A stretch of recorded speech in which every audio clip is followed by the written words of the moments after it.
இன்றைக்கு ஆசிரியர் தகுதி தேர்வு தேர்ச்சி பெறாத 1 லட்சம் ஆசிரியர்கள் தகுதி தேர்வு எழுதி அவள் தேர்ச்சி பெற வேண்டும் என்று ஒரு தீர்ப்பு அளிக்கப்பட்டு விட்டது.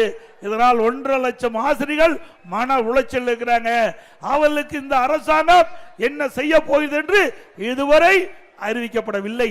இப்படிப்பட்ட நிலையில தமிழகத்தில் கல்வி வளர்ச்சி அதிகமாக இருப்பதாக ஒரு தவறான செய்தி வெளியிட்டு இன்றைக்கு போட்டோ ஷூட் அதையெல்லாம் ஏற்படுத்தி விளம்பரமான அரசு இன்றைக்கு மக்களை ஏமாற்றி கொண்டிருக்கின்றது.